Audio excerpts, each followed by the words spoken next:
하나님 말씀 구약성경 이사야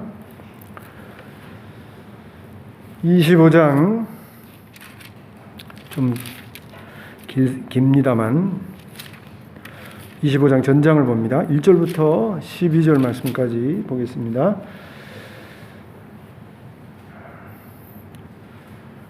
(994페이지)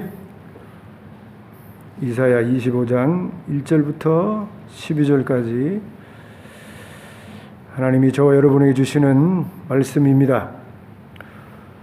여호와여, 주는 나의 하나님이시라.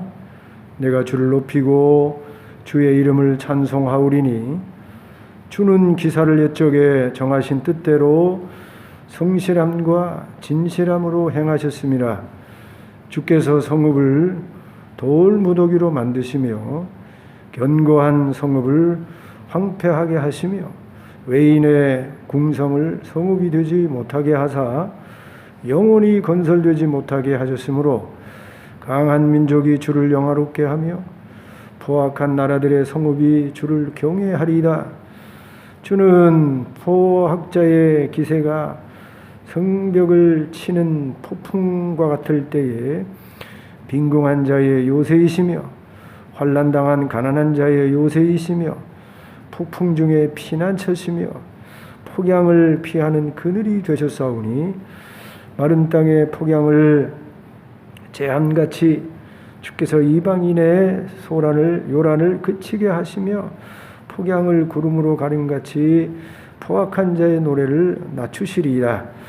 만군의 여호와께서 이 산에서 만민을 위하여 기름진 것과 오래 저장하였던 포도주로 연회를 베푸시리니 곧 골수가 가득한 기름진 것과 오래 저장하였던 맑은 포도주로 하실 것이며 또 이 산에서 모든 민족의 얼굴을 가린 가리개와 열방 위에 덮인 덮개를 제하시며 사망을 영원히 멸하실 것이라.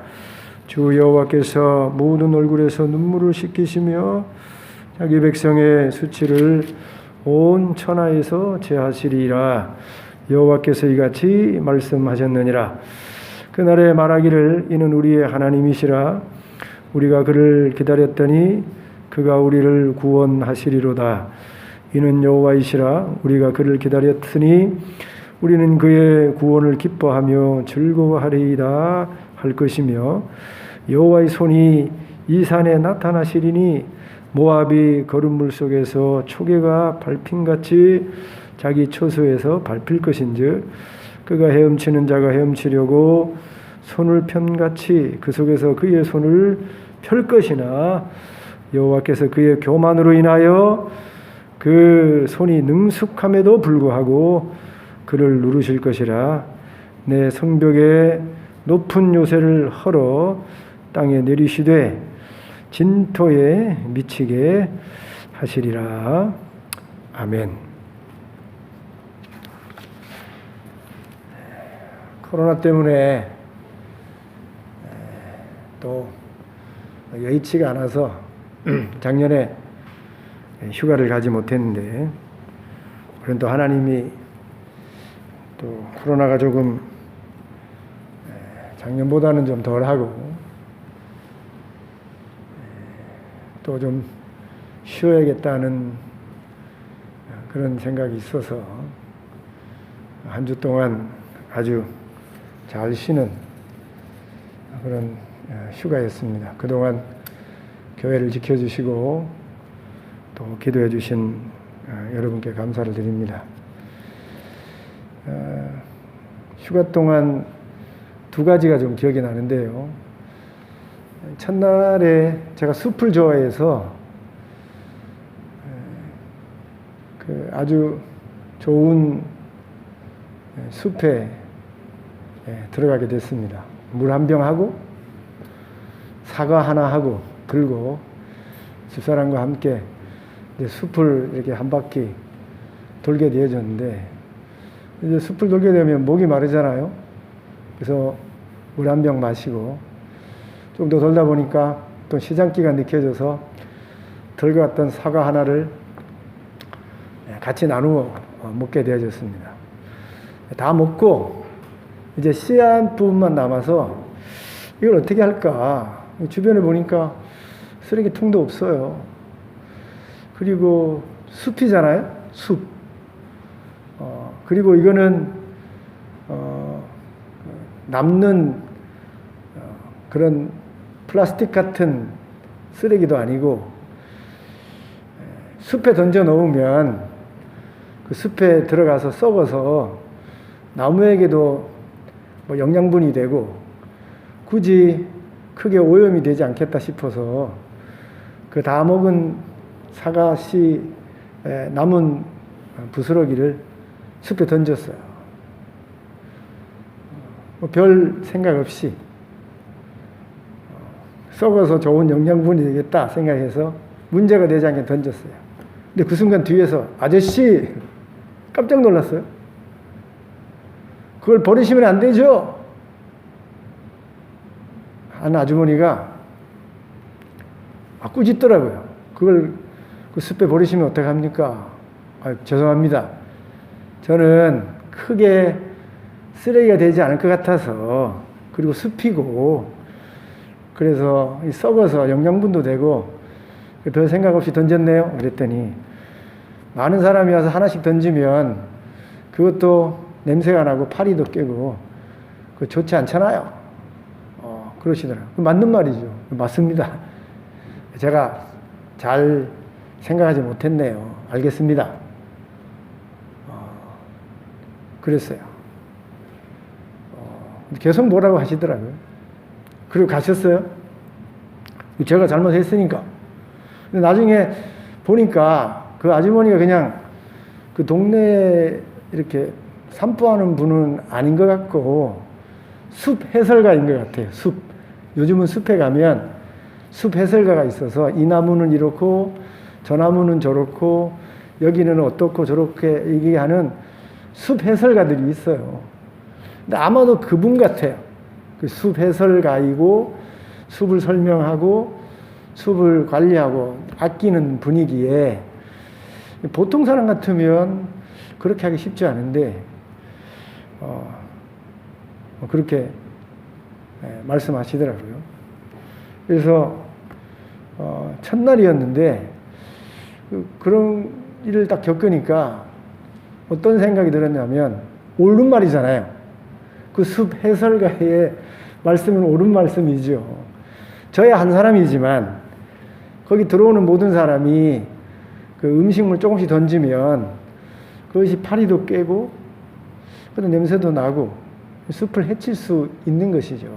미처 거기까지 제가 헤아리지 못했는데, 근데 그 말씀이 다 마음에 억셉이 돼요. 수긍이 돼요. 옳은 말이니까. 예, 맞습니다.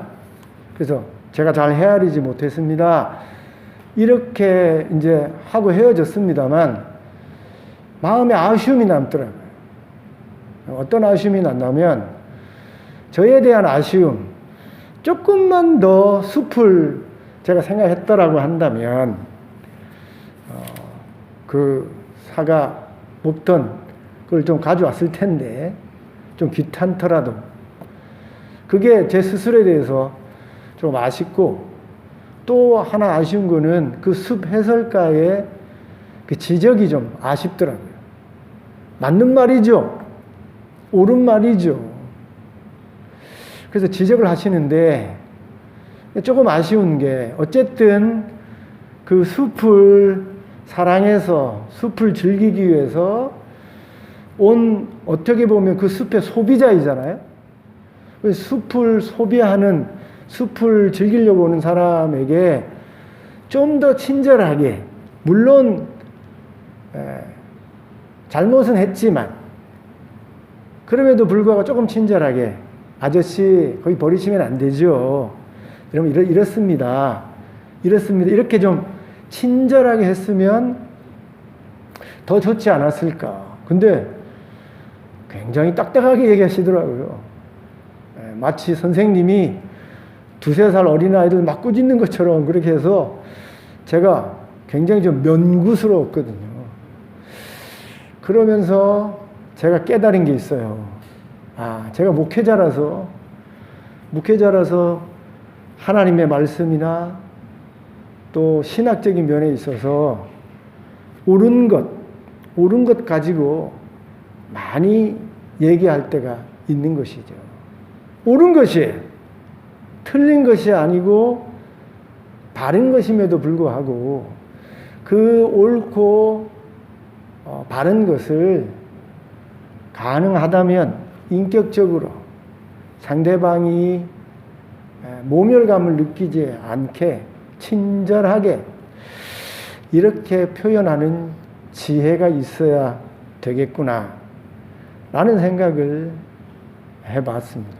여러분, 저와 여러분이 집에서 또 교회에서 사회 속에 살아가다 보면 옳은 게 있지 않습니까? 그래서 바르고 옳은 얘기를 할 때가 있지요.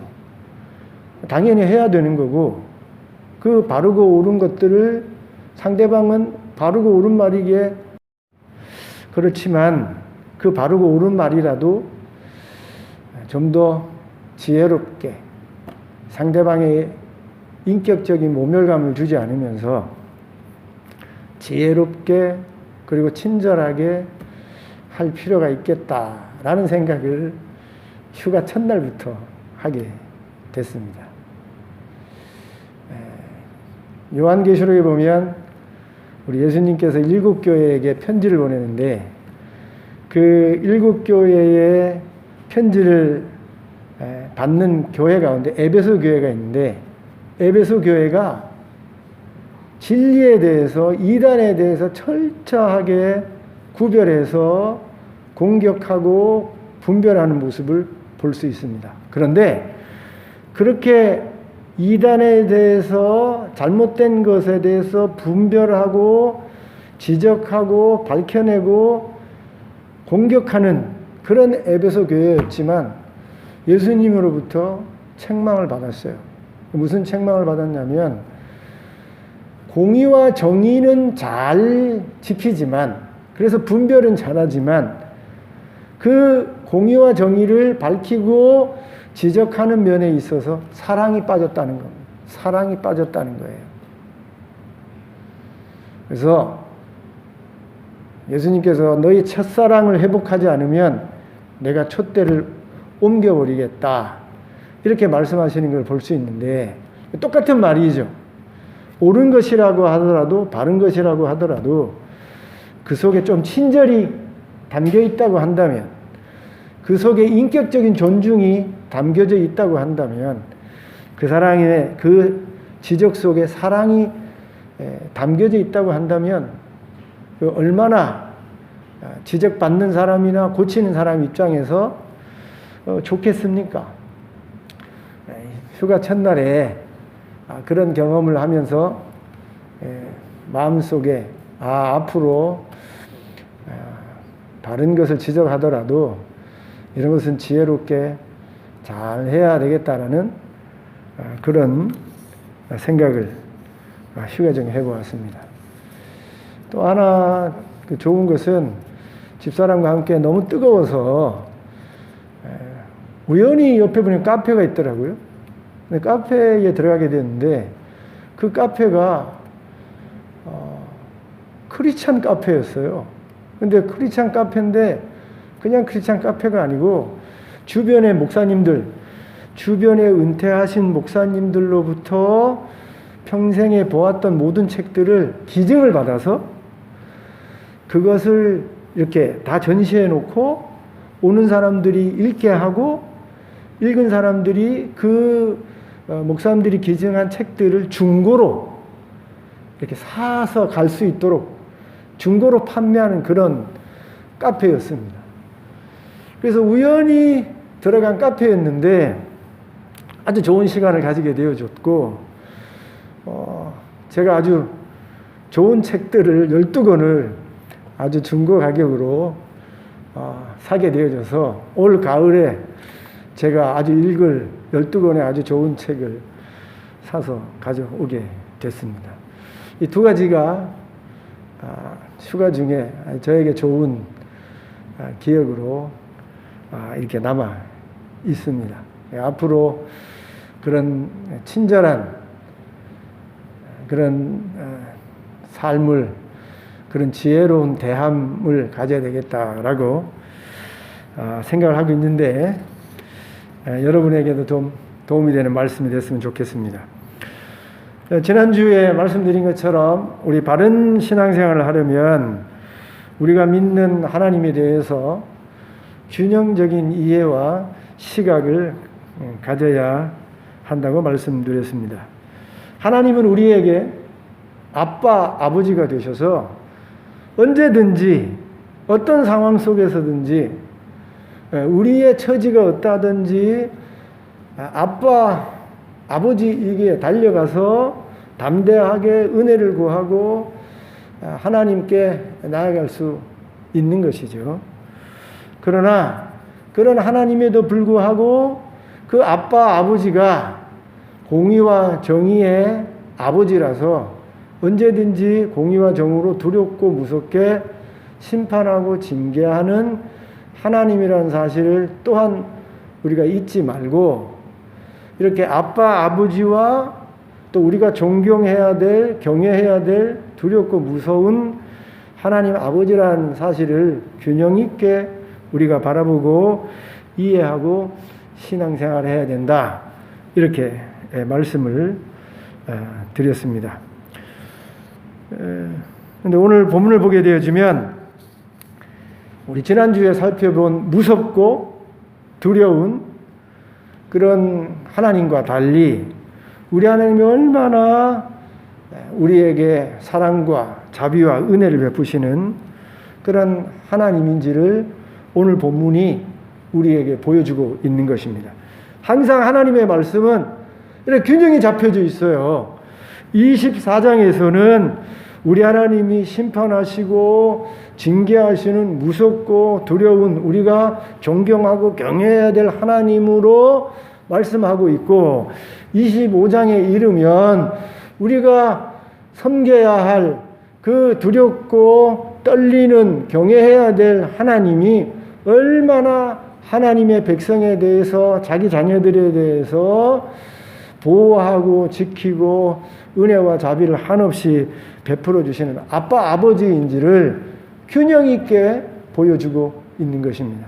방금 제가 휴가 때 경험한 것을 말씀드린 것처럼 아무리 옳은 것을 지적한다고 하더라도 그 속에 친절이 담겨져 있고 인격적인 존중이 함께 이렇게 섞여 있으면 함께하면 더 좋은 가르침이 될 수 있는 것처럼 항상 우리는 균형적인 시각과 균형적인 자세로 모든 것을 바라보고 이해하고 대할 수 있어야 하는 것이죠.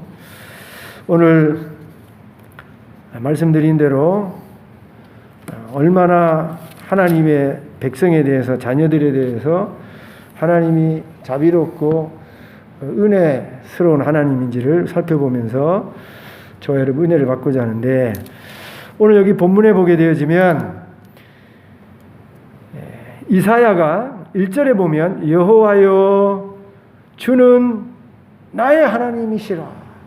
이사야가 하나님을 나의 하나님이라고 이렇게 고백을 하고 있고 나중에 이 9절에 보면 그날에 말하기를 이는 우리 하나님이시라 이렇게 말하고 있는데 나의 하나님, 이사야가 나의 하나님이라고 밝힌 이 하나님 그리고 9절에서 우리 하나님, 백성과 함께 똑같은 위치에서 우리 하나님이라고 표현한 이 하나님이 어떤 하나님인지 우리 살펴보면서 말씀드린 대로 은혜를 받으십시다. 첫째 여기 보면 나의 하나님 우리 하나님은 빈궁한 자의 요새요 환난당한 가난한 자의 요새이시며 폭풍과 폭양을 피하는 피난처와 그늘이라는 것입니다.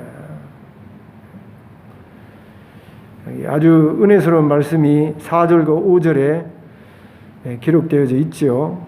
빈궁한 자의 요새이시며 환난당한 가난한 자의 요새이시며 폭풍 중에 피난처시며 폭양을 피하는 그늘이 되셨사오니 얼마나 은혜스러운 말씀인지 모릅니다. 뉴스를 들으셨겠지만 지난주 안타깝게도 수원에서 3명의 모녀가 극단적인 선택을 했습니다. 알고 있듯이 서울 송파에서 3 모녀가 극단적인 선택을 해서 우리 모든 사회가 안타깝게 생각하고 저들에게 미치지 못한 사회 안전망에 대해서 다들 반성하고 더 챙기고 더 돌봐야 되겠다고 우리 사회가 각오하지 않았습니까? 그런데 그런 일이 얼마 되지 않았는데 또다시 수원에서 3 모녀가 극단적인 선택을 했습니다. 남편이 암으로 돌아가셨어요. 파산해서 경제적인 어려움 가운데 살려고 애를 쓰다가 남편이 암으로 돌아가셨습니다. 그래서 생계를 아들이 맡게 되어졌습니다. 근데 그 아들이 가정의 생계를 맡아서 열심히 살아가는데 어쩐 일입니까? 이 아들에게 루게릭병이 발병하게 되어졌습니다. 여러분, 루게릭병이라는 것은 우리 몸의 모든 이 근육이 다 말라가는 거예요. 근육이 없어져 가는 겁니다.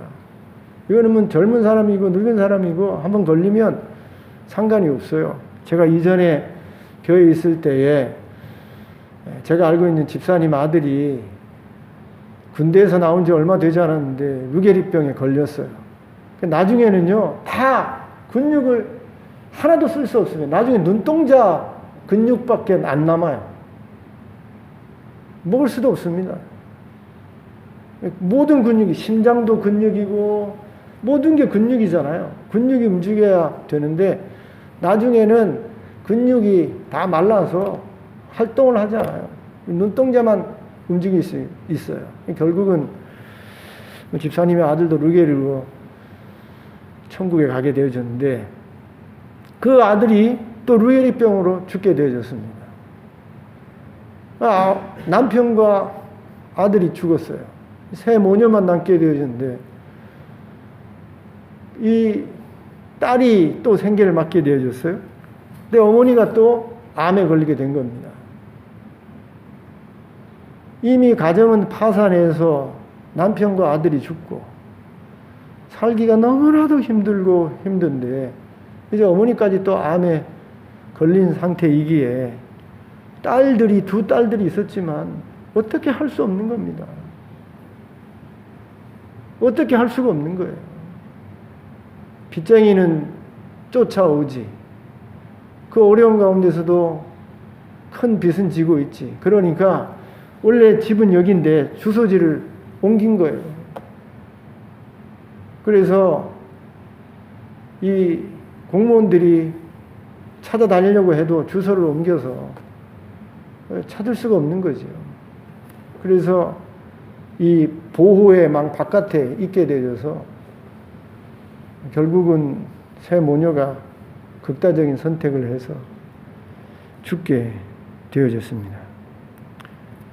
아무도 보호해 줄 사람이 없으니 나라도 사회도 저희들을 보호하지 못하니 마치 정글 속에 그냥 실오라기 하나도 걸치지 못한 맨 몸뚱이로 던져진 것처럼 되었으니 저희들이 선택할 수 있는 것이 그것밖에 없었던 것입니다.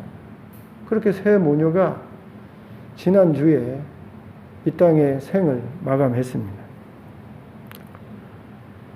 제가 어렸을 때 가난해 보았는데 지금도 뭐 여전히 가난한 목사입니다만 가난해 보면, 빈궁해 보면 정말 가난하고 빈궁한 것이 쉽지 않다는 것을 우리가 알게 되어집니다.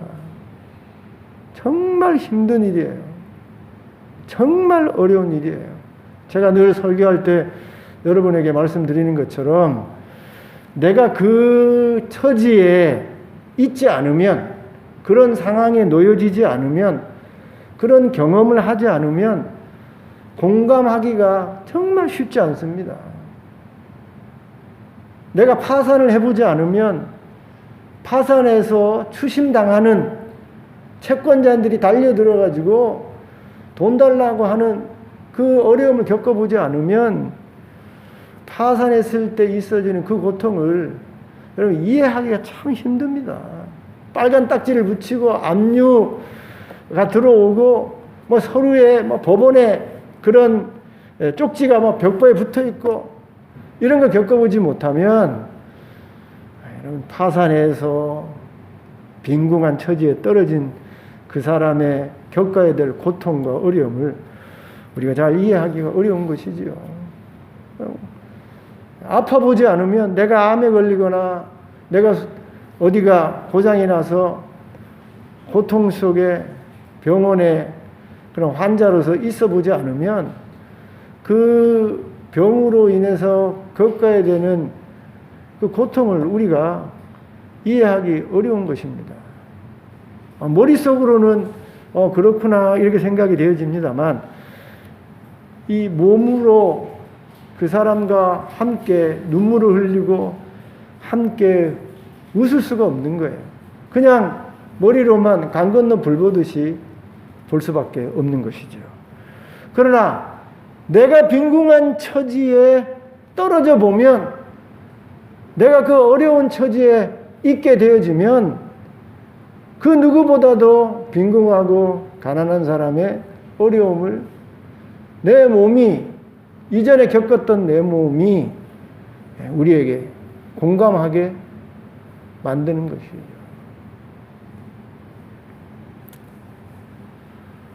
가난과 빈궁은 당해보면 정말 힘들고 어려운 일인 것입니다. 피눈물이 나는 일일 수가 있어요. 그런데 오늘 말씀에 하나님은 빈궁한 자의 요새이시며 환난당한 가난한 자의 요새라고 하셨어요. 그냥 가난한 자가 아니에요. 그냥 가난한 게 아니라 그 앞에 환난까지 당한 가난한 자인데 그렇게 어렵고 힘든 빈궁하고 가난한 자의 요새가 되신다는 거예요. 아무리 빈궁해도 아무리 환난에 가난이 있다고 하더라도 하나님은 그 빈궁한 자의 가난한 자의 든든한 요새가 되신다는 것입니다. 얼마나 감사한 일이에요. 얼마나 자비로운 하나님이십니까? 그런데 오늘 여기 말씀에 보면 5절에 보면 4절 폭풍 중에 피난처며 폭양을 피하는 그늘이 되시오니 여러분 빈궁하고 가난한 일은 그야말로 빈궁하고 가난한 자만 겪는 어려움이지요. 그런데 폭풍과 폭양은 빈궁하고 가난한 자 구별하지 않습니다. 여러분 부자라고 해서 넉넉한 자라고 해서 잘 사는 사람이라고 해서 폭풍이 지나가지 않아요. 폭풍은 누구나 다 겪을 수 있는 거예요. 여러분 배를 타고 항해를 한다고 한다면 그 배 타고 있는 가난한 자든 빈궁한 자든 잘 사는 사람이든 뭐 힘이 있고 권력이 있는 자든 상관할 것 없이 다 그 배 안에 있는 모든 사람이 폭풍의 어려움 속에 다 빠질 수밖에 없는 거예요. 폭양도 마찬가지입니다. 우리나라는 뭐 폭양이 없죠. 여름에 한철 뜨거운 태양이 있습니다만 여러분 중동이나 이런 뜨거운 열사의 땅에 가게 되어지면 이 폭양이라는 것이 뜨거운 햇빛이라는 것이 정말 힘들고 힘든 것입니다. 여러 번 말씀드렸습니다만 제가 오래전에 에집트에서 이스라엘까지 8시간 버스를 타고 간 적이 있는데 중간에 오아시스에 내렸어요. 오아시스 잠깐 내렸는데도 너무나도 힘들더라고요. 너무나도 힘들어. 얼마나 뜨거운지. 여러분 성경에 아시는 마라 아니세요? 마라. 모세가 나뭇가지를 던져서 쓴물을 단물로 만든 그 마라. 그 오아시스예요. 거기에서 내렸는데 그 잠깐 마라를 보기 위해서 내렸던 그 뜨거운 오아시스에 잠깐 있는데도 정말 뜨겁더라고요. 정말 뜨겁더라고요. 여러분 폭양이 이스라엘 백성이 애굽에서 나와서 가나안 땅으로 가는데 그 이스라엘 남자만 60만 여자와 아이를 포함하면 한 200만 되는 그 많은 사람 가운데 잘 사는 사람도 있고 못 사는 사람도 있을 거 아닙니까? 비록 애굽의 노예로 살았다고 하더라도 그 가운데는 넉넉한 노예 생활을 한 사람도 있고 아주 정말 노예 중에 노예인 사람도 있었을 것 아니에요. 넉넉한 이스라엘 사람도 있을 것이고 넉넉하지 못한 이스라엘 백성이 있었지만 다 같이 광야에서는 뜨거운 폭양 아래 있는 것입니다. 다 힘든 거예요. 폭풍과 폭양은 아무도 피할 수 없는 것입니다. 그런데 아무도 피할 수 없는 그 폭풍, 아무도 피할 수 없는 그 폭양을 우리 하나님께서 그늘이 되시고 피난처가 되셔서 하나님의 백성을 보호하고 지키신다는 것입니다. 얼마나 감사하고 감사한 일이에요. 그럼 저 밖에, 교회 밖에 불신자들을, 하나님의 백성 아닌 자들을 하나님이 이렇게 폭풍과 폭양 가운데 품으십니까? 하나님이 일반적인 은총으로 품으시기는 하지만 일반적인 은총으로 저 불신자들을 품으시는 것보다 하나님의 백성, 하나님의 자녀를 특별한 은총으로, 더 세밀한 사랑과 은총으로 하나님이 그늘이 되시고 하나님이 피난처가 되셔서 보호하고 지키시는 것입니다. 여러분 알다시피 바울이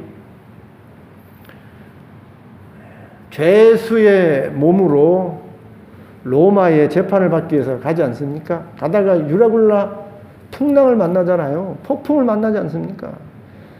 그래서 그 배 안에 있는 모든 사람들이 가난한 자든 부한 자든 권력이 있는 자든 없는 자든 그 유라굴라 강풍 안에서 다 죽음의 고통과 두려움과 떨림으로 그 배 속에서 어려움을 겪고 있는데 그때에 하나님이 바울에게 나타나셔서 걱정하지 마라.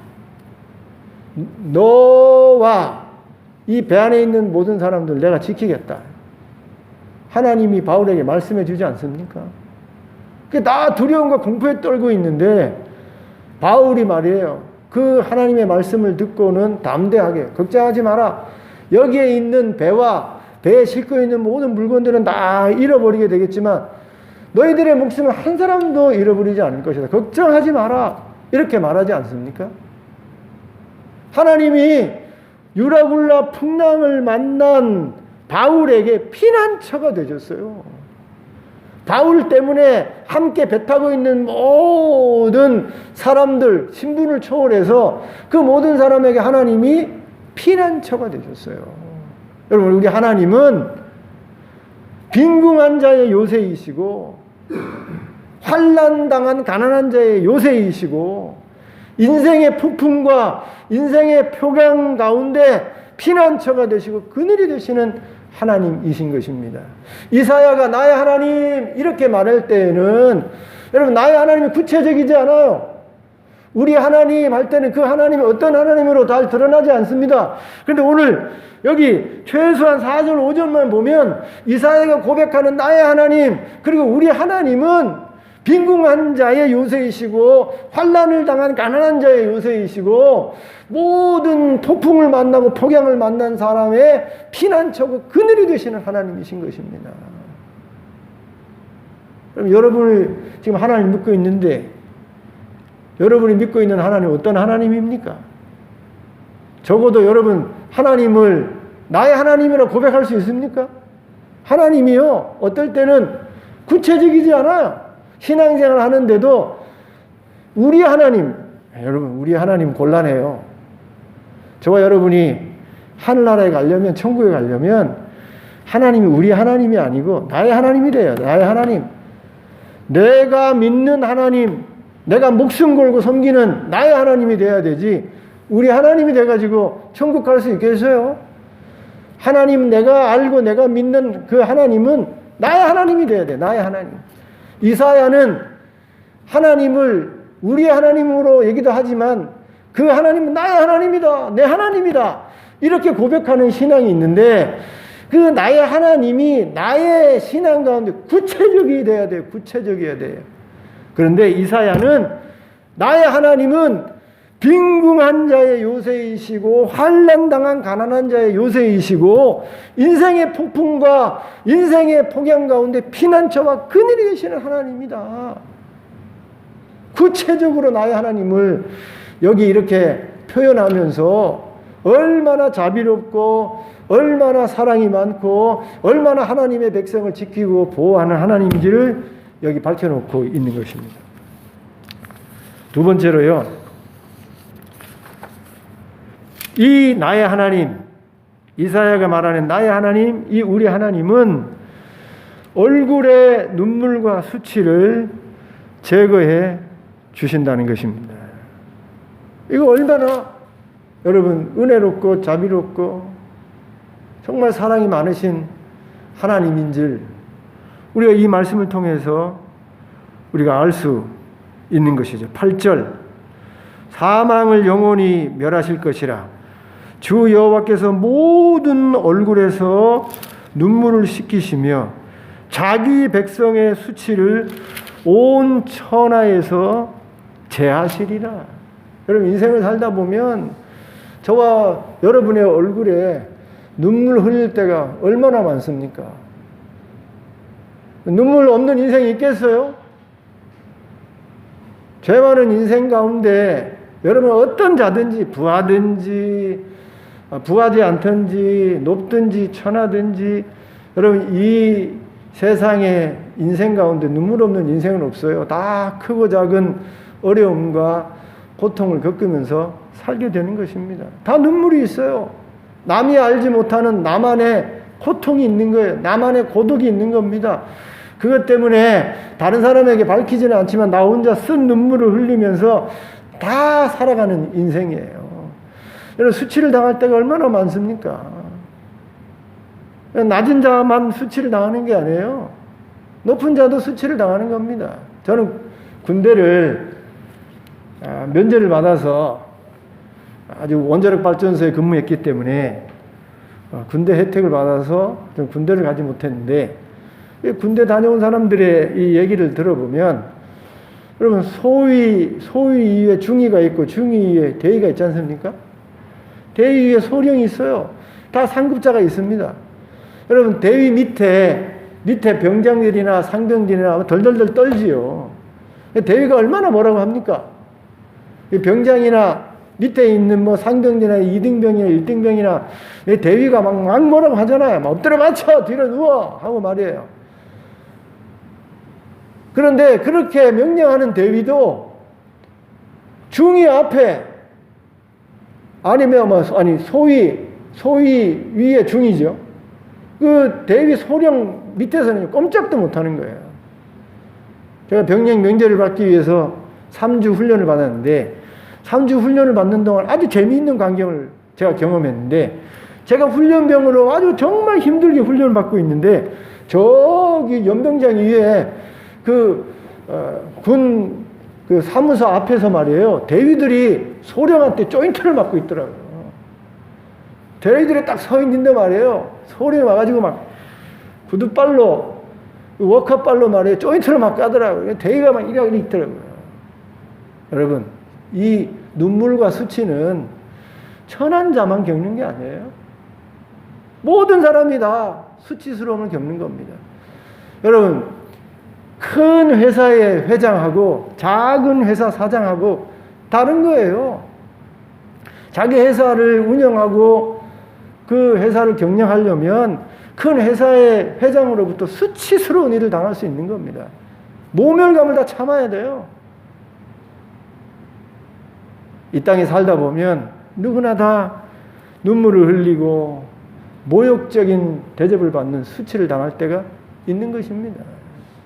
근데 우리 하나님의 백성이, 하나님의 자녀가 이 땅을 살면서 신앙생활을 하면서 그 얼굴에 흐르는 눈물을 걷게 되어지는 모든 수치를 하나님이 다 보시고 때가 되면 그 눈물을 닦아주시고 그 성도들이, 그 백성들이 겪었던 모든 수치를 하나님이 제거해 주시는 그런 은혜와 자비와 사랑을 반드시 베풀어 주시겠다는 것입니다. 이스라엘 백성의 역사로 체험하지 않았습니까? 아수르로부터 피눈물을 흘리고 바벨론으로부터 여러분 모든 수치를 겪은 것을 하나님이 때가 되니 그 아수르를 바벨론을 통해서 바벨론을 메데아 바사를 통해서 하나님이 심판하시고 징계하심으로 그 원수들이 하나님의 심판을 받는 모습을 보고 그 눈물을 닦아주시고 그 수치를 하나님이 제거해 주시는 그런 은혜를 이스라엘 백성에게 역사적으로 증명하셨어요.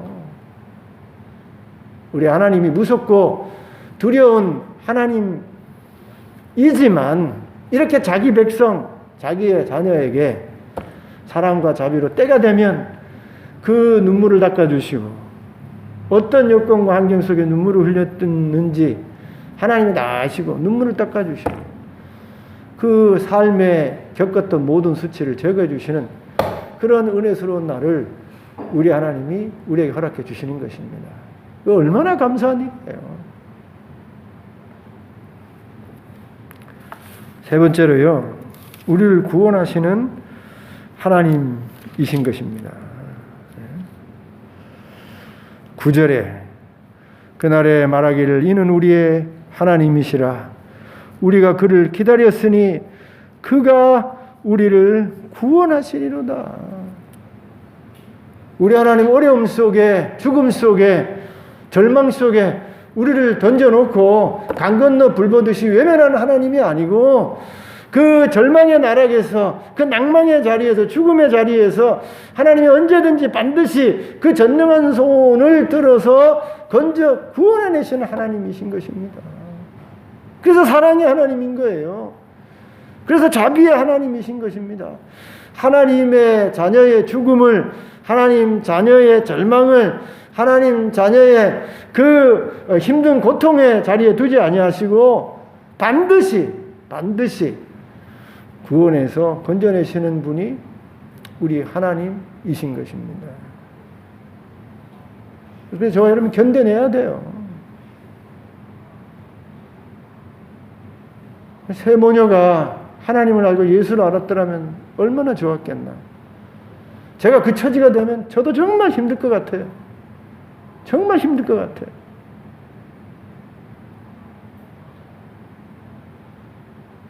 그런데 정말 힘들고 힘들어도 그 세 모녀가 예수를 알고 하나님을 알았다고 한다면, 그리고 오늘 이 말씀을 그들이 알았다고 한다면 하나님이 반드시 건지신다, 하나님이 반드시 구원하신다. 당장은 끝장인 것 같고 당장은 희망이 없고 당장은 솟아날 구멍이 없지만 하나님이 언젠가 어떤 길을 통해서 어떤 사람을 통해서 어떤 환경을 통해서도 반드시 구원해신다는 이 복음의 말씀을, 이 진리의 말씀을 저 세 모녀가 알고 받아들였다고 한다면 그런 극한 선택을 하지 않았을 텐데 너무나도 안타까운 일이죠. 여러분, 저와 여러분이 아무리 힘들고 어려워도 참고 견뎌내고 인내해야 하는 것입니다. 왜 참고 견뎌내고 인내해야 되는가? 하나님이 때가 되면 반드시 구원하시기 때문입니다.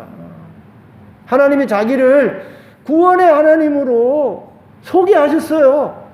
알려주셨어요. 아니, 소개하고 알려준 게 아니고 증명하셨어요. 역사 가운데 반드시 때가 되면 구원하신다는 사실을 우리에게 증명하고 보여준 것입니다. 그래서 아무리 힘들고 어려워도 저와 여러분 이렇게 반드시 구원하시는 하나님을 기억하고 참고 견뎌내고 이를, 여러분 세상 사람도 와신상담하지 않습니까? 와신상담.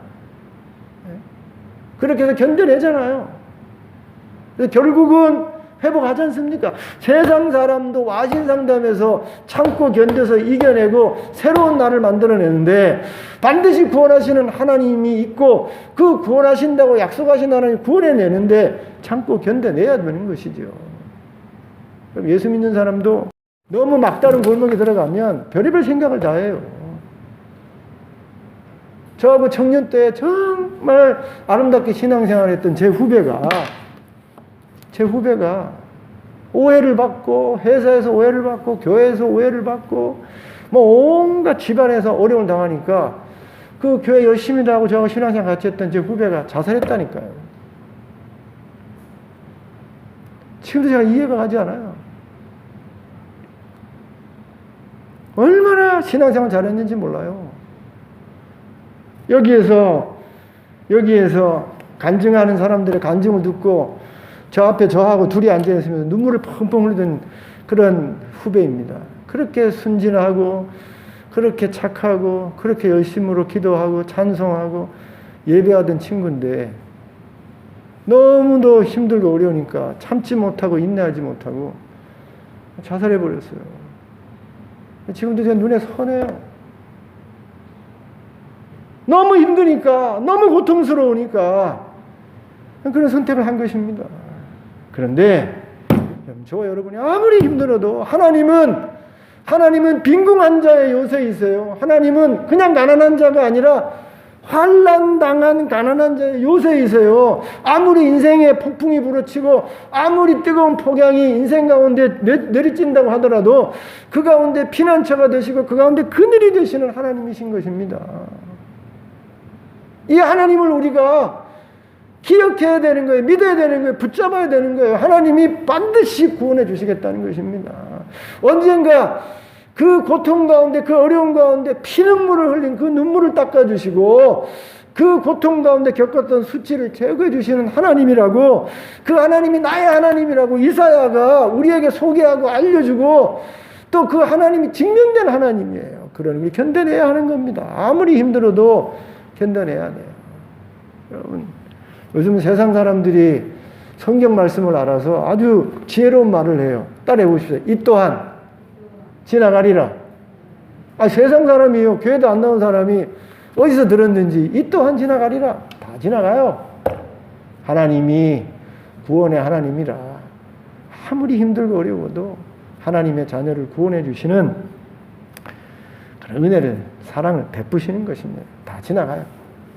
그러니 아무리 가난이, 빈궁이, 폭풍이, 폭양이, 눈물이, 수치가, 어려움이 저와 여러분을 힘들게 한다고 하더라도 이 말씀을 믿고 이런 하나님, 이런 나의 하나님을 믿고 다 이겨내서 승리하는 저와 여러분 될 수 있기를 주님의 이름으로 축원드립니다.